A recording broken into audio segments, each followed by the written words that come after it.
Bienvenue sur Africa 24 dans cette nouvelle édition du 12-15. Au sommaire de l'actualité, Cellou Dalein Diallo dénonce la gouvernance du président de la Guinée, Alpha Condé. La gestion économique est catastrophique selon le chef de file de l'opposition guinéenne. La corruption au sein de l'administration serait l'une des principales raisons du ralentissement de la croissance économique. Le conclave de la francophonie se prépare. La conférence ministérielle préparatoire au sommet de la francophonie s'est ouverte ce mercredi à Madagascar. Terrorisme, conflit au Moyen-Orient, crise migratoire et développement économique seront au menu des discussions. Deuxième journée du groupe B de la CAN féminine. Le Nigeria et le Ghana se retrouvaient ce mercredi 23 novembre. La rencontre s'est soldée par un score de parité, un but partout. Nous reviendrons également sur l'autre match de la journée opposant le Mali et le Kenya. En Guinée, la gouvernance du président Alpha Condé ne fait pas l'unanimité. Pour son principal opposant, Cellou Dalein Diallo, la situation économique est désastreuse à cause notamment de la mauvaise gouvernance et de la corruption qui caractérise l'administration. Reportage en Guinée de notre correspondant Emmanuel Milimono. Le verbe critique, Cellou Dalein Diallo ne passe pas par 4 chemins pour dénoncer la gouvernance de son principal rival, le président Alpha Condé. La gestion économique est catastrophique selon le chef de file de l'opposition guinéenne. Le candidat malheureux de l'élection présidentielle de 2015 dénonce une corruption au sein de l'administration, cause selon lui du ralentissement de la croissance économique. Taux de croissance en 2013, 2,3. 2014, nul. 2015, négatif. Il n'y a pas eu de création de richesse. Il n'y a pas eu de création d'emplois. La misère s'est aggravée et s'est élargie. Aujourd'hui, il y a 57 ou 58 Guinéens qui vivent en dessous du seuil de pauvreté. Le 1er septembre 2016, le chef de file de l'opposition a rencontré le chef de l'État Alpha Condé. Les deux hommes ont échangé sur les questions d'enjeux majeurs. Le président de l'Union des forces démocratiques de Guinée, UFDG, ne voit pas d'un bon œil l'engouement noté dans le secteur minier ces derniers mois. Un engouement qu'il considère être au détriment des populations guinéennes. La Guinée n'a fait aucun effort pour obtenir que soit transformée cette bauxite en Guinée. Alors que nous abritons la première usine d'alumine en Afrique, Afriga. Non seulement celle-là ne marche plus, mais les opportunités qu'on avait de créer des nouvelles usines d'alumine, tous ces projets ont été annulés. La croissance économique attendue cette année est de 4% du PIB. Un rebondissement qui ne peut se réaliser que dans un contexte socio-politique calme. Les accords politiques signés récemment sont cependant décriés par la société civile et d'autres acteurs politiques. Mais pour le chef de file de l'opposition, les manifestations de rue pourraient bien recommencer si cet accord n'est pas appliqué. Gestion des ressources pétrolières en Afrique. Des représentants de la Mauritanie, du Sénégal, de la Gambie, de la Guinée et de la Guinée-Bissau ont entamé mercredi 23 novembre un sommet de 2 jours à Dakar, la capitale sénégalaise. Des explorations sont en cours dans la sous-région. Les premières productions de gaz devraient arriver début 2020.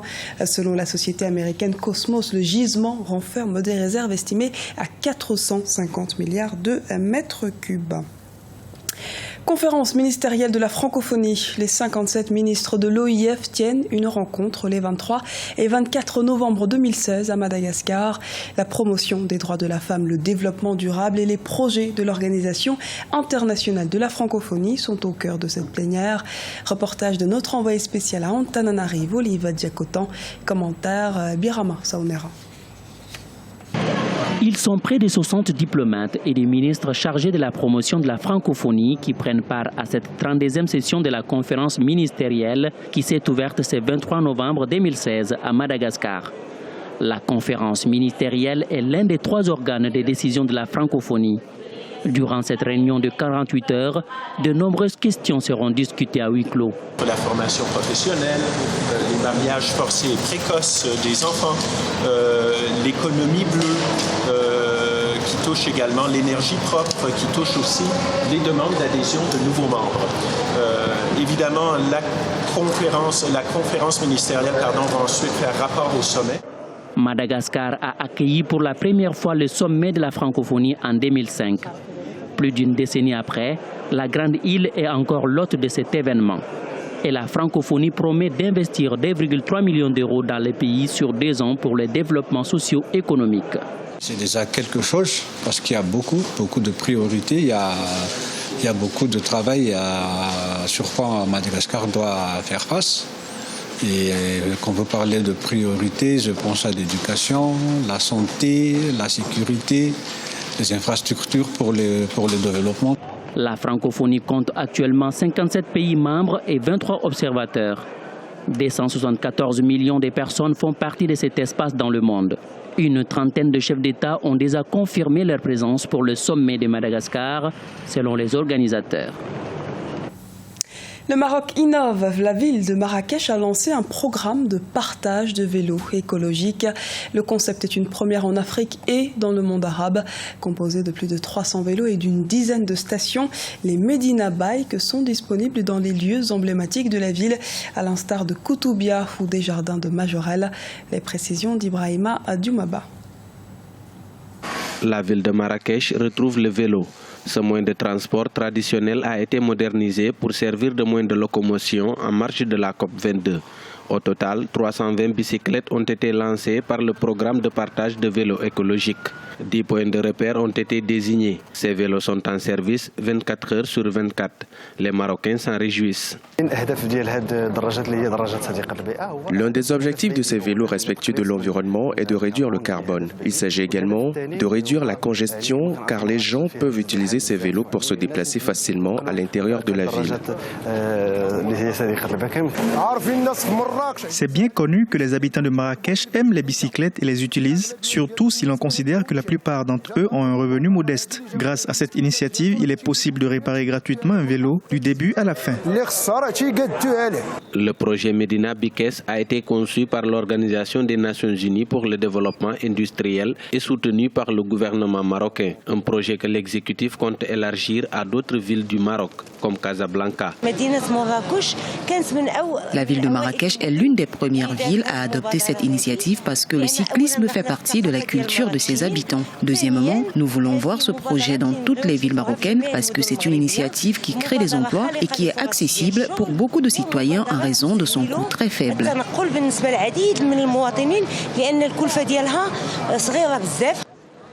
Le coût annuel du transport à bord de ces vélos écologiques est estimé à 500 dirhams marocains, environ $50, alors que le tarif hebdomadaire est de 150 dirhams. Pour lutter contre la pollution dans ces grandes villes comme Casablanca, le Maroc s'engage dans des projets écologiques. Le gouvernement envisage de satisfaire 52% des besoins énergétiques du pays à travers le solaire et l'éolien d'ici 2030. Annoncé comme un choc au sommet du groupe A, le match entre le Nigeria et le Ghana comptant pour la deuxième journée s'est soldé par un but partout. La deuxième rencontre de ce mercredi 23 novembre 2016 a opposé le Mali au Kenya. Résumé de la deuxième journée du groupe B de cette CAN féminine avec notre envoyé spécial à Limbé, Chérif Ousmane Bardonka. Le Nigeria et le Ghana se retrouvaient ce mercredi 23 novembre 2016 pour le choc de la deuxième journée du groupe B. Très engagée, la rencontre s'est soldée par un score de parité, un but partout. Favori, le Nigeria prend les devants dès la 18e minute. Assisat Oshoala met la pression sur la défense adverse qui marque contre son camp.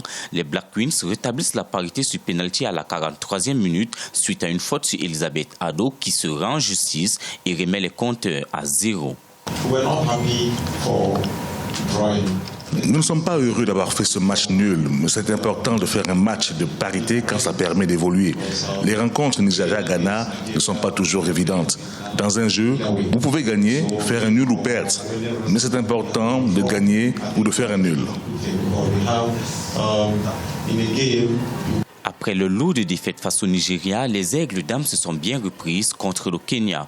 CB Koulibaly, la société de Tremblay en France, ouvre le score sur un coup franc à la 37e minute. Libérées après ce but, les Maliennes se sont ensuite envolées grâce à un doublé de Bassira Touré.